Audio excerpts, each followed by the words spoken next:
Just stop it. The run-of-the-mill, cheesy, humdrum bullshit status quo just tires me out. What fascinates me are the industry disruptors, the superhuman frontiersmen or women who go through hell to achieve their goals. Join me as we meet and learn from those mavericks, rebels, and business leaders that aren't afraid to piss off the establishment in order to make radical change for good. Sponsored by Johto PR, the disruptive anti-PR firm that murders your competition with cinder blocks and cyanide. This is Disruption Interruption. Welcome back, everybody, to Disruption Interruption. I'm your host, KJ, and we're here today to talk with someone else who's taken their reins off the industry horse and steered it off the lame, tired path of the status quo. Our guest today is a disruptor in SaaS sales. Now, let me give you some stats, all right? There's tons of stats out there, but I picked some key ones. The SaaS market is currently growing by 18% each year. Our guest will probably tell us if that's right or wrong, but it's expected to grow to 22% in this year, 2022.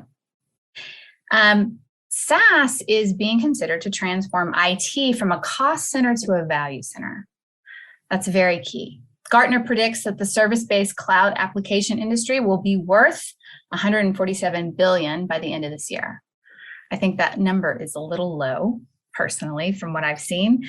And this is really key because there's lots of disruption in the healthcare industry, but SaaS adoption in the healthcare industry is already growing at a rate of 20% per year. Now, with that comes changes in how SaaS and enterprise SaaS is sold. And since high dollar SaaS deals tend to involve at least a half a dozen stakeholders are more educated in tech today, right? And there is crazy competition.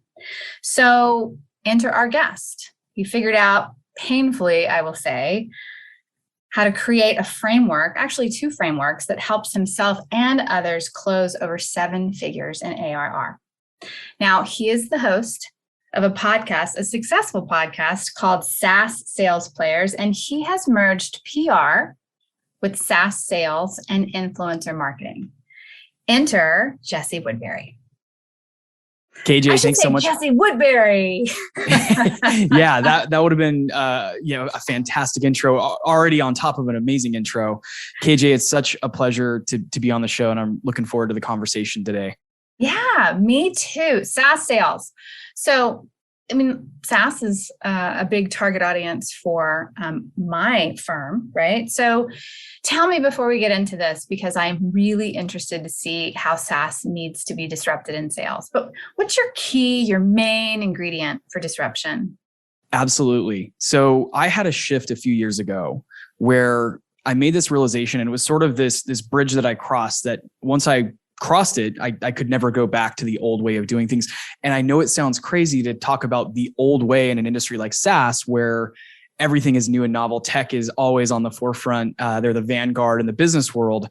But I came up in the industry in a world where people were still making cold calls and sending cold emails and doing sort of the traditional sales tactics to try to get pipeline built for their sales operations. And what I observed was I needed to shift from being a, stereotypical salesperson to being a creator and having a creator mindset. And I'll dig into what that means. Basically, what I observed was, as I put content out in the world, I was actually attracting my target buyers better than if I were just making 100 phone calls a day or sending 100 emails cold out to, random people every single day. So creating content. And then I changed my mindset from being, a salesperson to being a partner or consultant. And content is sort of the lifeblood of being able to make that transition, right? So being able to think of my prospects, who in many cases are executive level buyers, CEOs, COOs, CTOs in large companies, being able to think of myself on an equal playing field and consider myself a strategic consultant to those individuals rather than just someone trying to sell a widget to them. And so I made this sort of mental transformation and mindset transformation, and my results changed dramatically. I was able to increase my deal sizes, deals closed faster. I was able to have more, span of control of each, deal cycle. I got a lot of people involved, and it really was a complete game changer to, so to speak, in terms of the production and the results that I saw from this transformation. Wow. So actually, when I listen to you, I kind of hear two things. So you said, be a creator. That's the main ingredient. But another thing that you said is that you changed your mindset. Yes. And it seems to me that you had to do that to be a creator. So what is that mindset? What is that decision that you changed? Absolutely. So the change was actually, I started approaching all of my sales activities, as a creator, but also started approaching them as, I need to help, right? I'm not here to sell a product or a service or a tool or a platform. I need to help solve problems. So that is the first key. You're exactly right. That's the first thing that needed to change before you can start thinking about creating content for, the purpose of generating leads and interest. You do have to first change the mindset. You have to stop thinking of things as, we need to knock down this door and sell our product. We need to educate our market, and we need to get the right content in front of the right people. And what will end up happening is people will come to you instead of you having to go knock the door down. So yes, that mindset transition is what started first. And I honestly, this was years ago. I don't recall exactly how it happened. I just remember almost having an epiphany one day saying, I said to myself, wait a minute. I'm trying to help people solve business problems. I'm not trying to just sell for the sake of selling. And as I'm approaching my market and my buyers with this language of, hey, I want to show you a demo of this cool product, it's not working. And people can sort of smell the salesperson on me, right? And it's not effective. I'm not scaling up my business. And then, again, just kind of had this sudden epiphany where I changed the way that I thought and said, you know what? I'm helping these businesses solve multi-million-dollar problems in some cases. How do I rethink that so that when I go out to market and I talk to these buyers and talk to these potential buyers, how do I show them that I'm a helper? I'm not, a seller. I don't have commission breath, as they call it in the business. This is, I've heard that. There's Josh Braun talks about commission breath a lot. He's great. So, I love that. I want to mask my commission breath and actually, again, go out and get embedded in these businesses and work with them to solve these problems. And in so doing, I build a lot of credibility. I build a lot of trust with the buyers, and ultimately the deal sizes are much larger. They happen much faster, and it's just a lot less painful because the focus stops being around me selling a deal, and the focus is around me solving huge problems in the business world. And it's much more fulfilling. Being in the sales profession can be a grind. It can be a grind, especially if you have that sort of sell first mentality and you're not thinking in terms of helping or consulting or being an equal partner to your buyers and a strategist for them. And then with all that mindset shift it makes it easy from that point to create relevant content. And you don't even have to create it. You can curate content that's already out there and package it up in a way that your buyers say, wow, you're obviously a thought leader for our industry. We should buy from you because you obviously know what you're talking about. You bring that experience. And so I'll share just really quickly with your listeners one idea, especially for anyone out there who is on the front line selling to large companies. It's as easy as going and compiling articles that are relevant to your industry, reading those, understanding them, making sure that you're clear on your understanding. Don't just skim through them and pretend you know what they say, and take some tidbits out of those or some snippets out of those and that might be relevant to your buyers that they might find interesting. So what you're essentially doing is you're a content curator. You're curating relevant content, taking that, making it digestible, and then sending over little snippets to your buyers and saying, hey, I read this article in Harvard Business Review or Forbes or really any publication. There's also lots of industry specific publications. So in my business, I read a lot of Contact Center Weekly, and there's some other, Execs in the Know is another great one. So you can get as specific or as broad as you'd like, but curating that and packaging it up and sending it over and nurturing those leads. So it's funny, even in the middle of a buying cycle, I'm in the middle of a couple of deal cycles right now in my day job. And I still have just a cadence where even though I'm deep in the conversations, I just set a reminder on my calendar to go and review a relevant article on Forbes or something like that. Harvard Business Review is one of my favorites.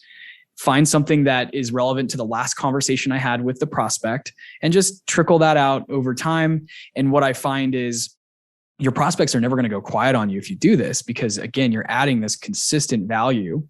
You don't want to create noise or clutter for your prospects, but if it's real valuable content that you've read and understood yourself, and you can position in a way that is relevant to the current conversations at hand, there's really nothing else you can do that's more powerful than that to create that trust and build that credibility and position yourself, posture yourself as a partner in their business. I find that fascinating, because when you're selling to the decision makers that you are selling to, they want people to talk to them about the hard issues that they're facing. They do. They don't like yes men. They don't like commission breath. I've never heard that before. I love it.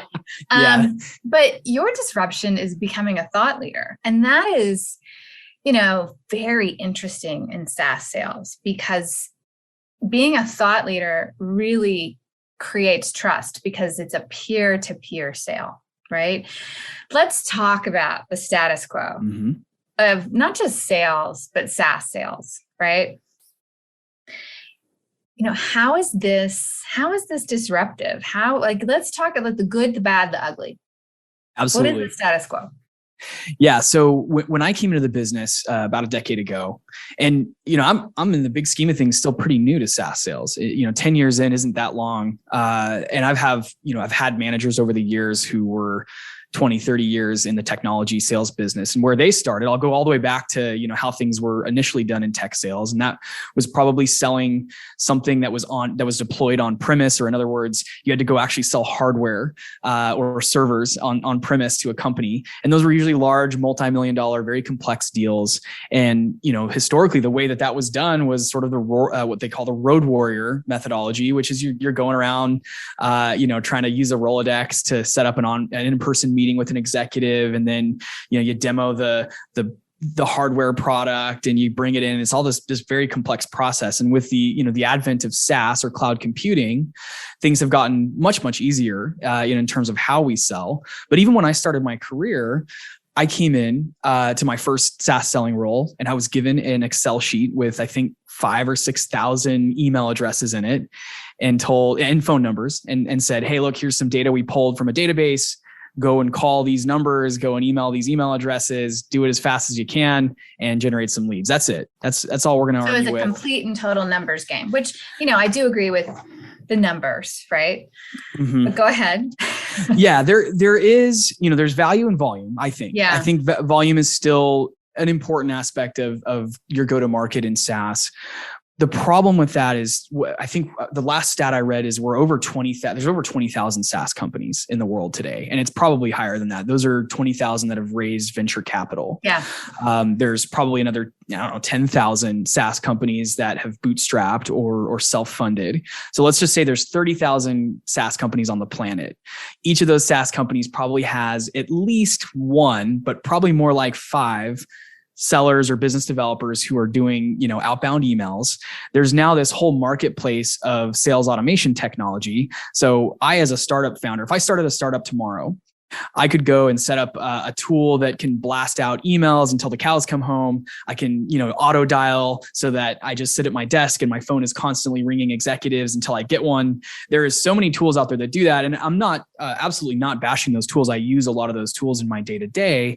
The challenge in the market is there's so much noise. How does an executive know what's truly valuable and what's truly, a support to their business or supplemental to their business versus what's just, prospecting noise out there? So the old way started with just, hard phone calls, making a lot of cold calls, sending a lot of cold emails. The industry sort of evolved into this sales tech, methodology, which is, how do we blast out as many emails using automation, or how do we automate our phone calls so that they just, it's constant, the machine's constantly running. Those are still needed. And I still think that that's part of what an old manager used to call part of a complete breakfast in sales. You got to do some calls, you got to do some emails. But when especially over the last 24 months, when we think about everyone shifting remotely, you can no longer go on site for the most part, and visit an executive. It is starting to come back a little bit. I've got colleagues that are starting to book on-site meetings now, it's been 2 years since we've been able to really do that effectively. So that does help. I'm a big advocate of getting in person, especially if you're selling to an executive level audience. Get in person, go on site, and be present. But what do you do when companies aren't back in the office yet? How do you sell through Zoom effectively? And that's where this kind of transition from being just the old status quo seller that's making a lot of phone calls, sending a lot of emails, to you're also creating content. You're posting on social media like Twitter, LinkedIn, even Facebook, and you're building an audience that can then come to you inbound and say, hey, I saw your post about why contact centers are wasting money on XYZ technology, and that struck a chord with me. That is something that we are dealing with. How do we connect and work on solving that problem for our business? And again, no one's viewing you as a sales rep at that point. They're viewing you as a community leader, a thought leader that has real valuable ideas that might solve problems in their businesses. So yeah, just to kind of recap everything I said, the old way is lots of phone calls, lots of emails, smile and dial as they call it, grind it out. It's a numbers game. If you just email 1,000 people this week, someone's bound to be out there looking for this widget. But what we're finding is that because everything is getting so saturated, and because there's 30,000 other SaaS companies doing the exact same playbook, there's really, no difference between myself and the 10 other people that have emailed an executive that day. And 10 is a conservative number. I think I've read that, your average CEO, especially in like the Fortune 1000, is probably getting 50 cold outreach emails a day. And, ironically, there's not as many calls going out to those individuals. So I'm still a big advocate of making cold calls, especially if you're very strategic about it and there's some purpose behind that call. And I use a couple of different playbooks myself to make sure that call is effective. But the blasting of thousands of emails out to an executive buyer every single week, at this point, they're just going in the spam folder, and that executive is not getting any value from a cold email that says, hey KJ, can I get 15 minutes of your time? You're going to love our demo. Demo of what? What problem does it solve? Why should I care? Yeah, why the hell should I care? Like this quantity has missed the quality. It's like there is a formula of quantity, quality, viability, right? Absolutely. And so what's this doing to the average SaaS sales guy? Like from your own experience and what you see. I mean, you talk to a lot of guys on your podcast. You have people reaching out to you, right? They're starting to realize, gosh, I need to be an influencer, right? Totally different way of selling, right? But what is the status quo doing in terms of to the sales guys, to the numbers? What's happening there? Yeah. Sales guys and sales gals, because there's a lot of that's what I mean.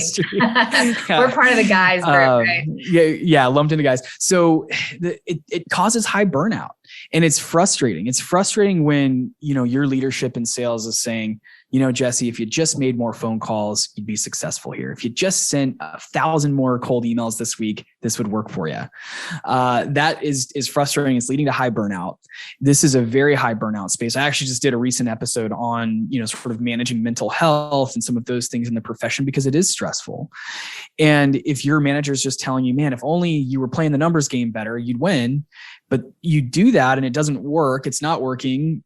Then what? Right. So I think it just creates this sort of cognitive dissonance where, again, your leadership, your sales managers, your sales coaches are saying, you just need to make more phone calls and you'll be successful. You just need to send more emails and be more successful. And when you do that and implement it, it doesn't work. Then you sort of leave yourself burning out of the industry and finding, another role in a tech company or going and doing something else different altogether. And the pattern repeats. And the pattern repeats. And it's not just the burnout, it's just missed numbers. This, being in SaaS sales is an incredibly lucrative game if you play the game right. But if you're not playing the game effectively, then I had a mentor of mine used to say sales is the highest and lowest paying job on the planet. You're either earning the highest you can or you're not earning anything, because sales is very much you eat what you kill. And, if you can't do that because you're just sticking to that status quo, then what do you do? How do you hit your numbers? How do you continue on in the profession? So that's really the challenge. And that's why the shift has to happen more broadly. And the best sellers, especially the ones that have been on my show, there's a number of guests that have been on my show that have seen 7-figure W-2s from implementing content. One of them, Brandon Fluharty, I'll call him out, had a fantastic idea, which was writing an open letter to the executives at the companies that he does business with. And he did this for a major airline, wrote an open letter where he documented some of the friction points in their customer experience and said, look, I've taken, several hours to write this letter up. All I'm asking for is 30 minutes of your time where I can show you how I would fix these things. And, I'm not going to promote a widget or a tool or a platform or a software, a SaaS. I'm just going to say, let's talk to people about these different points on your customer journey where I'm running into an issue. If I am a real customer and I'm, legitimately having a hard time proceeding through and doing business with you because of these hurdles, let's talk about those. So doing creative things. And he's someone who's been, very vocal about more reps needing to create content.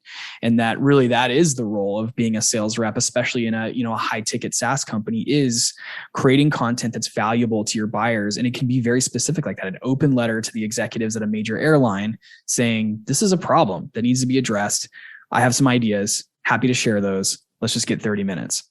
Yeah, that's badass. Did he land the account? He landed the account. He Okay. posts his W-2s. This guy posts his W-2s. He's made over 7 figures the last several years in SaaS selling. That's really, I think, the holy grail in SaaS sales is if you have a 7-figure W-2, I mean, you're just absolutely killing it. And, he's doing all kinds of interesting things. He's also creating content for sellers. And he's been on my show several times at this point. So, that's the outcomes that you can look forward to as you start to shift your focus from the old status quo numbers game to thought leader, content creator, and someone who adds value to the buyers. Yeah. So I want to get into this thought leader aspect, but there's one thing that you said, this burnout, right? Mm-hmm. That's expensive for companies. Absolutely. Super expensive. It's not just the burnout of the sale, but I'm looking at the company and their growth plans and, of course, the founders and management. That's hugely expensive. You hire a salesperson, they're not cheap, right? And then they burn out. You lose institutional knowledge. You lose that, outflow of maybe they were great salespeople and they burn out, right? Like, do you have any, idea of what that turnover costs to these companies?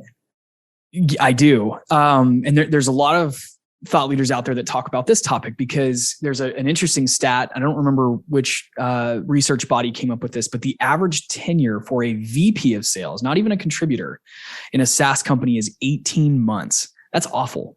Think about that. 18 months is not long enough to do anything in a business. And I would imagine that the frontline reps, it's an even shorter tenure. This is a huge problem in SaaS. I'm overdue an episode on this on my show, because what you see is a lot of reps that are sticking around for 12 months, 18 months max. And then, because the culture of the company is very much the status quo and the old way of doing things, and that's it. You're measured on your, dials and your outbound emails. They're deciding that it's not worth sticking around. They're not hitting their targets. And so after 12 months, they jump ship. So as far as cost, with SaaS companies, for the most part, it's a pretty simple math equation for account executives. And depending on how early the SaaS company is, if you come in as an AE to a very early stage SaaS, you should at the very least be able to sell 1 to 3x what your total earnings are. And most SaaS reps can make $200,000 a year if they're hitting their targets. So when you think about it that way, that's an early stage SaaS. If you're, rep 1 through 4 in a SaaS company, that founder can expect that you'll produce, somewhere between 1 to 3 times your earnings. Now, the more mature and the further along the company, these big, kind of gargantuan software companies in the space, they can see like a 7 to 20x return on a sales rep. So if you're paying a sales rep $200,000 a year and you're getting, a 10x return on that, that's huge, $2 million. And if that person leaves after 12 months or 18 months, then, there's not only the opportunity cost, because now you've got to go replace that person. That's going to take time and resources. There's fees to do recruiting. But now you're losing out on, let's just say $2 million in revenue for that year that would have been booked if that rep would have stuck around and been productive. So there's huge, it's huge money. They're playing with huge numbers in SaaS, because a SaaS company valuation can also go gangbusters as revenue increases. You see these, like, I think 10x multiples is what, when I started in SaaS, a 10x multiple was like pretty normal, but now you're seeing companies exit with like a 20 times multiple of what their revenue is. And there's probably examples of even larger than that, but that all comes, that multiple on a SaaS valuation comes from the revenue generated, because it's a recurring revenue. And that's the other thing to think about too, is the lifetime value of a SaaS customer, especially at some of these large enterprise SaaS companies. It could be in the tens of millions or more, because you have a big company paying $1 million a year, and they stay with a vendor for 10 years. That's huge. And so if you miss out on those opportunities because you can't keep the best and brightest talent, because you're still sticking to this message of you're not playing the numbers game well enough, you're not making enough phone calls, and you need to do more, you need to send more emails, and that's all I'm going to give you. I can't tell you anything else other than just keep sending the same message, asking for 30 minutes of someone's time and not giving anything in return. That's the cost. We're talking tens of millions of dollars here in, lost opportunities in terms of ARR, not even to mention the cost of having to backfill and replace reps that are churning out. So it's a huge industry problem. It's probably one of the biggest challenges facing founders and SaaS leaders right now is how do you attract and retain the best and brightest reps? How do you coach those reps in a way that allows them to go out into the marketplace and create thought leadership? And it's a huge compounding effect too, because if you have, let's say you have a team of 50 account executives, and even just 10 of those account executives are out creating content that's relevant in the industry, that compounds. People are going to start seeing that on social and realizing, hey, the reps over. There's a few really great examples of companies that are doing this, by the way, where, and I'll call one out, which is Gong. They sell a SaaS that is aimed towards sales leaders, but they've trained their entire team to post valuable content on LinkedIn because that's where most of their buyers are. And I don't think all of their reps are posting content, but a good majority are. And now they are the category leader for this, sales and engagement space or sales enablement space. And so that's the impact it can have. Even if you have some small subset of your reps posting content that's relevant to your buyers, word gets around that people on that team know what they're talking about. And they're not just there to cold call you and interrupt your day. They're there to actually partner with your business and solve problems. Yeah, it's information, and decision makers are looking for information to make the decision. Yeah, I think it is the biggest pain point for SaaS companies, this churn in sales. It's definitely impacting them. That's what we hear from our clients. So let's talk a little bit more about the disruption and the content creation. I mean, you explained it very simply and very beautifully, right?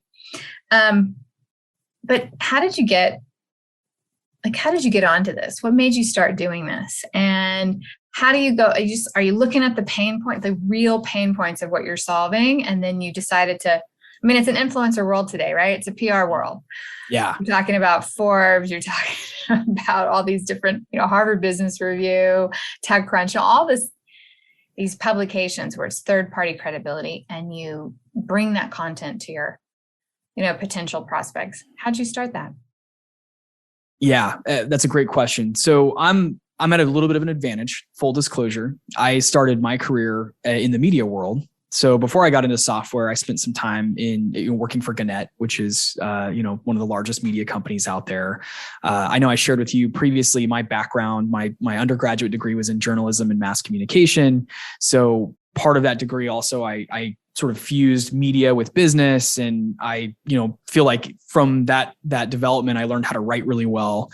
And I learned some of the fundamentals of journalism and the pyramid style of writing and making things interesting and engaging for a reader. So I'm at a slight advantage in that front. I love content. I love writing. I love producing content, hence the podcast that I do. So I'm already sort of from the media world. Now, that is not to deter anyone who has a business or a science background or an engineering background from trying to also create content. I think, what I saw was I just observed other people doing it and finding results from it. I had several mentors who were creating content and said, look, You've already got the structure here to do this. Just go ahead and start writing something. Just put something out there. And so it's scary because I worried a lot about being challenged. One of the biggest fears, I'll address one of what probably is the biggest fear for any SaaS seller that's listening who's saying, well, I don't have a media background. And also my prospects are going to call bullshit on me because they know more about their industry than I'm ever going to. They work in it. Yes. But again, kind of back to being a curator. Can you help curate content though, that they may have not had a chance to look at? And you also don't ever want to approach your buyers as if you know more about their industry than they do. You just want to ask if it's helpful and if there's, insight in what you are sharing.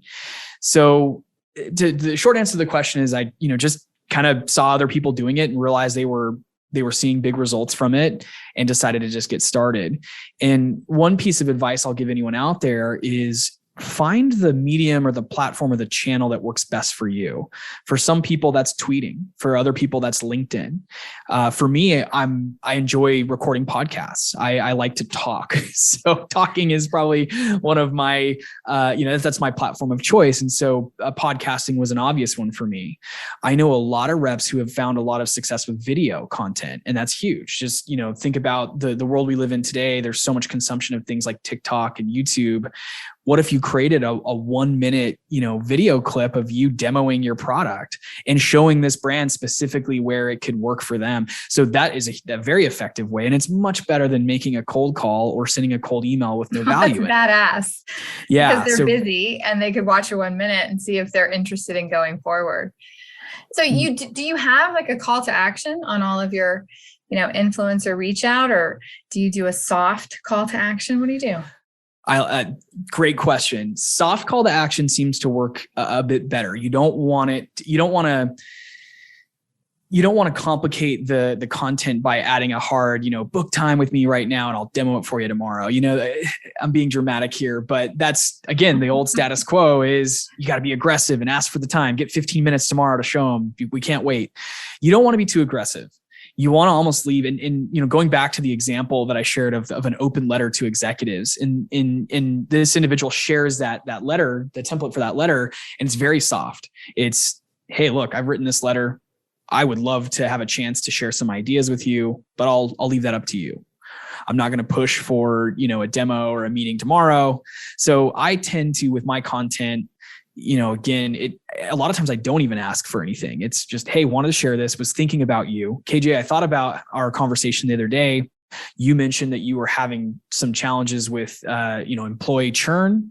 And I found this article in Harvard Business Review that was relevant, specifically this paragraph here. And sometimes I'll copy and paste that and say, specifically section 3 here or paragraph, whatever, talks about some ways that you can work on employee retention that I think you'll find interesting. So, and then I won't say anything else, all right, KJ, can you get on the phone tomorrow and let's do a demo of our software. It's a reach and withdraw. It's like, yeah, no, I love it. And it does create a meaningful conversation. I don't think you can put anything on the communication line until you have a communication line. It sounds to me that you're establishing a line first. Absolutely. And, so a lot of people listening to this, or a lot of sales leaders listening to this, are going to say, well, hold on, how are you going to hold your prospect accountable? Sales is very much a give get, right? If I give content, then I expect, a next step as the take from that, right? And that's true. Like a bad date. I'm going to take you to dinner and I'm going to expect something. That's so true. It's a bad date. For most business selling, you do still want to have some structure to your sales process. You don't want to just keep giving and never get anything in return. It is still very much, your time is valuable. Your production and results are valuable also. So here's something else that I did recently. So for my audience, I put together a short course called the 6-Figure Close Plan.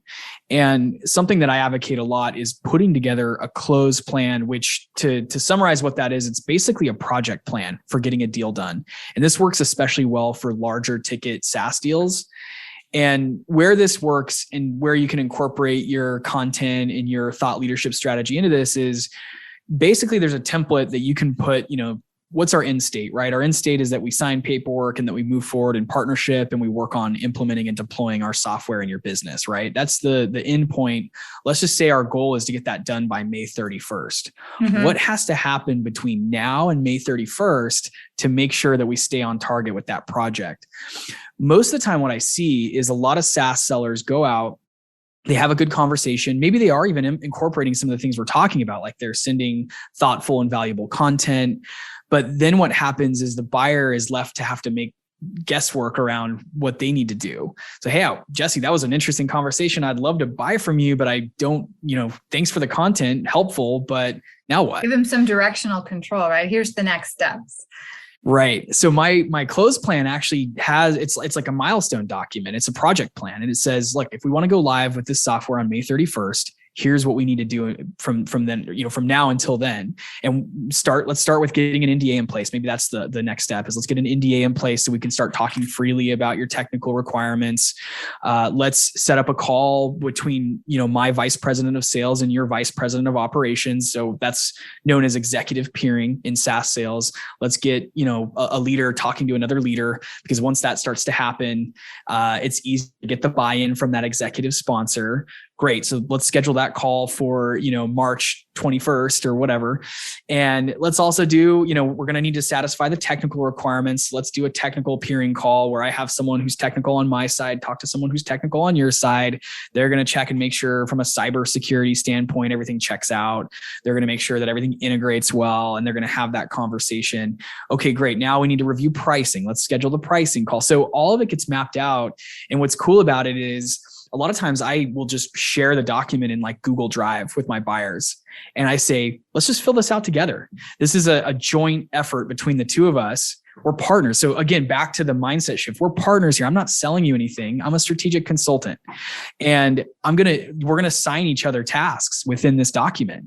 So if there's something that I need to do, you tag me on this and put a date that's a deadline for this. And if that's, I need to go get a price reduced or whatever that is, tag me in it and let's do this. And so, a deal is going to close when you have this Google Doc open and you see your prospect in there filling out fields saying, hey, this was completed on March 17th and we're all good to go there. And now we just need to do this. And they've added a couple of steps in because they found out on their side, there's a whole process to onboard new vendors. That's when that is for me, one of the strongest signals that you're going down the right path is you're mutually collaborating on this document, this close plan, and everybody's tracking towards this date. That's how you make your deals more predictable. That's how you get more span of control over the conversation because, again, it's a joint effort. And, of course, part of that is infusing valuable content in and making sure that they feel like you're a thought leader. But there's also no better way to prove yourself as a thought leader and an expert than, hey, I'm going to build a project plan start to finish that's going to show you exactly how we're going to implement this software for you and kick this off on May 31st. Sounds like you just revised and renamed more smartly the sales process, right? But you're making not to dumb it down, but I look at that and I go, yeah, you can look in the CRM and see where the sales project management and see where the guy is, right? He's made this call, he's got the proposal, yada, yada, but you have made it interactive. With the client. That's the key. The status quo was, hey, Jesse, make sure to update your Salesforce and add in all the people you're talking to and tell your sales manager what the next step is and where things need to go to get this deal done. That process cuts out the buyer. And, to tie everything together that we've talked about, if you really want to be perceived as that thought leader, that partner, the strategic partner in the deal, bring the actual buyer into that part of the conversation. Now, you can't really do that if you're just operating out of Salesforce. That's not a knock on Salesforce. It's a great tool, but you obviously can't bring a prospect into your internal conversations and systems with your leadership. But one way to do that is create a mutual doc that goes out and, it's a project plan. This is a project. And what's even better about this too, or what's also great for reps out there listening is if you do a plan like this, your one-on-ones with your manager are going to be pretty straightforward because they're going to say, what's going on with this deal? How come that hasn't closed yet? Well, it hasn't closed because it's supposed to close on May 30th. That was our plan. Or, maybe it's not May 30th, April 30th, because we're going to deploy on May 31st and we need a month to do that. So I have all the exact specific dates and, oh, look, the buyer is in there right now. He or she is updating the next step and closing out that open task. So you're exactly right. It brings, collaboration into the the status quo sales process and makes buying a collaborative effort and not just I sit back and let you sell to me. This is a joint project that we're working on. We're thinking of this like a consultant. Yeah. Who are the early adopters of this type of selling? Well, that's a really good question. So I've been so fortunate. I started my tech career in Austin, where I worked really closely with some, leaders out there that scaled very large and fast growing SaaS companies. And so I kind of learned this from just working closely with some stellar sellers out there and sales leaders. I won't name everyone because there's a lot of them. But a couple of the companies that came up in sort of the mid 2000s started implementing something like this. The challenge is at that time, people weren't sending shared Google Docs to their prospects. So that piece of the puzzle wasn't quite there yet. But here we are in 2022 and everyone's work from home. Most everyone has access to Google Drive, or you don't have to do it on Google Drive. This can be done on Microsoft or really any collaborative platform. Yeah. But people were doing reps were doing something like this, even in the, kind of mid to, 2010 to 2015. It just still wasn't quite as collaborative as it can be today. And I think the other shift this is an interesting stat. I think I heard this from Forrester, that the millennial generation is now the generation that's buying technology because they've now come to a point in their careers where they're leading teams and managing processes and things like that. And as that generation continues to have more say and control over how brands are buying technology, they want to do things in the way that they came up doing them. And, having a collaborative or a social media oriented sales strategy is exactly what, the millennial generation, it's how they receive information. They've always had computers as part of their, education and their upbringing. And so it's obvious that they would have a say in the sales process, that it wouldn't be this, bifurcated thing where the sales rep controls the whole process and pushes the ball. It's very much a collaborative thing. So I think it's a generational shift as well. I think it's also, the technology is finally there where collaboration can occur between two people without there being major security risks and things like that. Right. So it's a few different factors. There's a lot of, again, sales leaders and reps that came up in kind of the 2000 teens and started implementing something similar to this. But now it's just to a point where it can be fully collaborative. And who are the ones that are reticent to change? There's a lot of them. Who are the SaaS vendors that need to change, or? Well, I don't know. The answer is yours. It's like this new adoption of sales, right? And you're talking about it being a two-way flow, a two-way street, right? Collaborative. So, who are the ones that are reticent to change? Who needs more education? Who are like the dinosaurs in this? Yeah, there's a few. And I think, more than giving specifics on this, I would just say if you're a seller or you're a leader coming into a company where the culture is a numbers game, is, let's just, hey, look, when I was a rep in the late 80s or the early 90s or whatever, this is how we did it. We had our Rolodexes, we made a bunch of phone calls, sent a bunch of emails, whatever it was. Listen for those. And if you're hearing those, then that is absolutely ripe for disruption. And, reps do need to challenge their leadership teams, not in a negative way, but just look, hey, I know that sending 1,000 cold emails worked in 2009. But now there's 30,000 SaaS companies out there doing the same thing. So we need to get more creative. We need to be thought leaders. Here's one that's interesting. Here's a way that a rep could actually challenge their founders or their executive leadership team at a SaaS company. Hey, Mr. or Mrs. Founder, are you writing on Medium or writing blog posts? Are you creating podcast content? Are you going on podcasts and acting as a guest? Are you talking about your vision? You're the founder.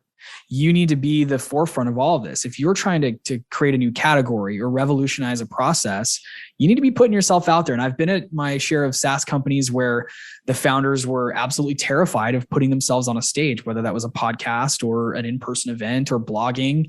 And it was this huge missed opportunity because a lot of these founders in SaaS are brilliant people.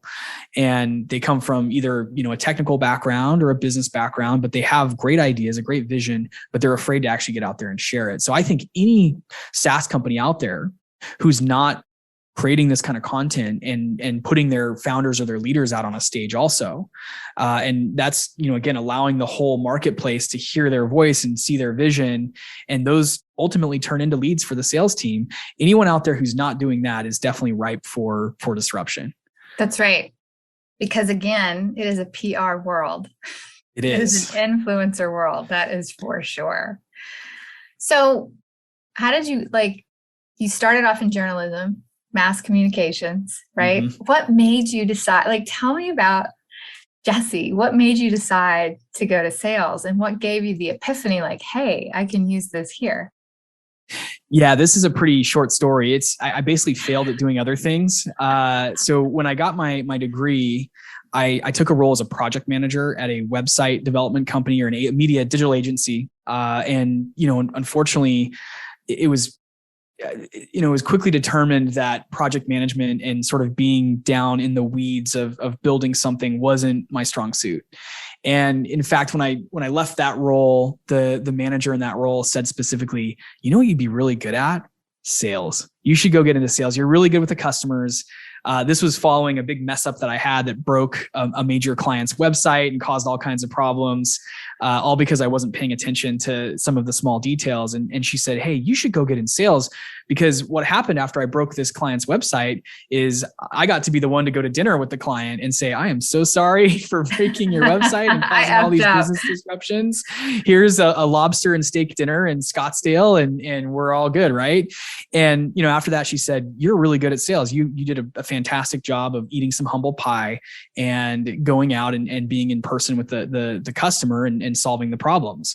So when I left that role, I landed in, media sales at Gannett and did that for a while. But what I didn't find fulfilling personally about media sales, and I think it's a great profession, it's very lucrative. I like to show things when I sell. So I'm a big advocate of demoing a product or having something tangible that I can show off. Media is a little bit more conceptual. When you're selling, banner clicks or search engine optimization or something like that, you've got to sell the futures a little bit. Now, that's not to say in software, you're not sometimes having to sell futures, but I was, intrigued by this idea that I could go and learn a technology product. At the time, I was consuming a lot of tech publications myself. And then I, just candidly, I Googled what is the highest paid sales profession in tech, stumbled across SaaS sales, saw what, people were saying they could earn or what the upside was, and said, that's what I need to do. I'm not in a city where that's really done. This is, 10 years ago. And so I moved myself to Austin and got my first opportunity, just started applying, and somehow a tech startup out in Austin took a chance on me, and I moved to Texas sight unseen, having never worked in the industry before, having had sold before, but not software. And there was a strong chance of failure. There was a really good opportunity or really good chance that I was going to have to move back home after a short amount of time. Fortunately, and all the stars aligned, had a fantastic first sales manager in that SaaS role who taught me a ton of great, tools basically about how to sell well. A little bit on the older school side, a little bit more status quo, but it was enough to get me enough results that the career kept going in tech sales. So to sum it up, a strong interest in tech. The earning potential as a SaaS seller is, really bar none, with the exception of, I think if you're getting into pharmaceutical sales or some of those can be very lucrative and more lucrative. I think media is up there as well, but you can really earn a lot if you're going to go through the hassle of selling too. If you want to have a career in sales, you might as well sell the most lucrative product you can so that you can make the most money you can. That's sort of my mindset about it. If I'm going to be selling something, I might as well sell something that I'm passionate about, something that I can demo or show off, and something that has just an insanely high margin on it. SaaS is a super high margin business where, you can write some code and turn it into an application, and people will continue to subscribe to that for years to come if you sell the right types of deals, right? So insanely lucrative. And if you're interested at all in technology, I think that's the obvious choice, being able to demo a SaaS interface. And now every company is a software company in some form or fashion. A few years ago, I was at a startup that was working with companies like Capital One and Vanguard or big banks. And these large banks have, at this point, some of them have larger engineering teams than they actually have bankers, because so much of the world we live in is centered around digital experiences and building, digital streaming technologies and data technologies. And so, even big banks and brands, I think, at this point, Walmart has Walmart Labs. Walmart, the retailer that started in Arkansas, is now, one of the largest employers of engineers on the planet. It's crazy. And so I think it's something that everyone should embrace in some way. I mean, learning about SaaS and cloud computing technology, I think is going to be continuously important in the business world, because that's where things are going, is these digital experiences and data. It is where things are going. And then there's SaaS to make SaaS better. That's really what's happening. Right. I had another guest who believes SaaS is ruling the world and will rule the world. So yeah, I totally agree with you there. Well done on your foray to Texas. I am from Texas. That is the spirit of Texas all the way through. Do or die in the attempt. You did it. So well done. Yeah. Yeah. Texas is a great place. Austin's a fantastic city to start a tech career. Big, I would not be where I am today if it weren't for the opportunities that came about from my move to Austin. So. And I will say this, I mean, you talked about your first sales manager and a little bit of the status quo. There are some foundational basics with the status quo, but how you use that today is the disruption. That's a great point. So yeah. And yes, you do still don't listen to this podcast and tell all your sales guys to throw everything out the window. There's foundational basics that work, but you've got to embrace the PR world today, the influencer world, the content creation, and really helping and selling based off decision-making, not just features and benefits and speeds and feeds, right? That is such a great, I'm actually really glad you called that out, because I've spent today sort of talking about bashing the status, or, breaking the status quo, not bashing it, breaking the status quo. But you're exactly right that there are still fundamentals that can be found in that older way of doing things. And that is still something that most reps need to learn. I'm definitely not coming on saying that someone should stop making cold calls today or stop sending, prospecting emails. What I think is important is incorporating this new mindset into it, which is, how can I, when I call somebody, think of myself as a strategic partner in their business? And that way the call doesn't come across as salesy. It comes across as, hey, wait a minute, this person seems to want to help us. So absolutely. There is a foundational piece there that everyone should still learn the fundamentals of sales. And then once you've reached a point where that's not working well for you anymore, or if you're in a culture or company where that's the only advice that you ever get from leadership is just make more calls, send more emails. That's when you can start to think about your own content strategy and how can I start to position myself as a thought leader to my buyers? How can I start to create content on a channel that I like, that I find interesting? Again, whether that's podcasting or blogging on Medium or, writing long posts on LinkedIn or tweeting, whatever that is. How do I then sort of embrace my channel or my platform and start to reach my buyers through those mediums? Yeah. Yeah. Well said. So before we go and before we find out where people can get a hold of you, tell me, what do you do outside of selling? What's your crazy passions? Yeah. So good question. I'm a pretty busy stage of life right now. I have 2 young kids and they keep me pretty busy.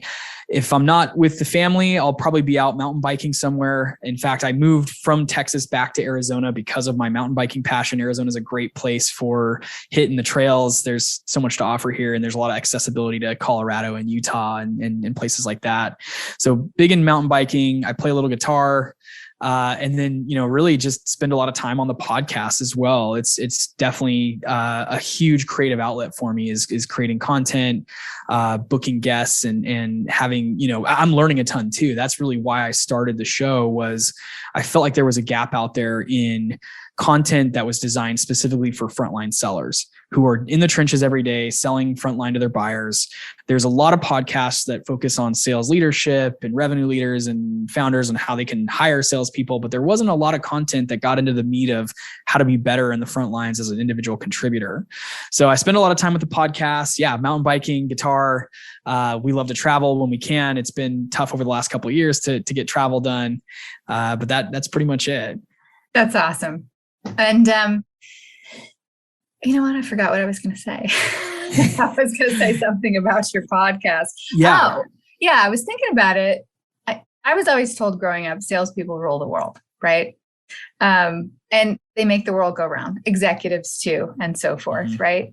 But I think it's great that your podcast really focuses on the front lines, the guys that are really selling, because they have the key data about everything that's changing and what needs to change, and the guys that are actually really doing it, right? Yeah. So the whole show came about for that exact reason. I just felt, and I'm a huge consumer of podcasts myself, and I was listening to a bunch of different sales oriented podcasts, but again, most of them were, hey, if you're coming in as a sales leader, here's some things you can do to make your team more productive. That, was interesting to hear, and I'm glad to have the perspective, but no, there was just not a lot of content out there where it was, hey, you're in the seat every day. Here's how to make your selling more effective. And talking about things like we talked about today, which is how do you truly become a thought leader? How do you become a consultant in your industry? And so, it took me a really long time to finally get up the courage. So I'll make that really clear to everyone listening. I don't want to make it sound like I had this idea for a podcast or that I got on this train of creating content and suddenly the next day I was creating amazing content. It took me probably another 8 or 9 months before I finally put that first episode of my show out there. And I was terrified. No one would listen. I just sort of embraced that though and said, look, early on, people aren't going to listen. And then I was terrified that I was going to get the peanut gallery critiquing every other word that I said. So it's you have to get past that and realize if the content's ultimately more valuable, then so let me step back here and say, people will find your content valuable. And the other concern that I had is, with such a saturated place, how do I stand out in all the other podcast noise out there? And, anyone can ask this about blogging or any other form of social media posting, but everyone has a unique perspective on things, and you need to find your angle and where, your message and tell your story too. I'm a big advocate of telling your story, and I try to do that as much as I can on my show. And once you do that, there's people that will listen and find it very valuable. That is true. And there is power in getting multiple points of view. Mm-hmm. I think the most powerful people always look at multiple points of view so that they can make their own decision and judgment. Absolutely. So there you go. You're a powerhouse, Jesse. How do people get a hold of you? How do they get a hold of you in your podcast? How do they get your 6-figure close plan? Sure. Yeah. So my podcast is called SaaS Sales Players. It's available on Apple Podcasts, Spotify, really wherever you're listening to this show at, you should be able to find SaaS Sales Players. You can probably, the best way to reach me is actually on LinkedIn. So I'm very active on LinkedIn. I'm trying to beef up my Twitter presence as well, but LinkedIn is sort of my primary method for reaching, those who want to do business with me or want to learn more about the podcast or some of the selling playbooks that I put together. You can actually also find in my LinkedIn profile a link to that 6-figure close plan. So if you are interested in purchasing that, the details of that are available there. But lastly, if you want to send me an email, you can send me an email at jesse@jessewoodbury.com. That's awesome. Thanks, Jesse. This has been fun. Thank you so much. Thank you, KJ. Amazing. You bet. That's a wrap, everyone. If you learned something today or laughed, go tell someone about this podcast and tell people to go disrupt their markets with some tidbit from the show. Thank you for listening to the Disruption Interruption podcast, where we transform lives, change consumer behavior, alter economics, and never accept the status quo. Ciao for now. Because we live in a highly litigious society, with America being one of the top litigious countries in the world, here's our legal disclaimer. This information is not intended to be a substitute for professional public relations or legal advice. Do not disregard seeking professional legal, healthcare, or financial advice, or delay seeking professional PR or legal advice because of something you have heard here. Contact an attorney to obtain advice on any particular legal situation or problem. Use of this podcast or our website or any of its social media or email links do not create an agency-client relationship between Johto PR and the user.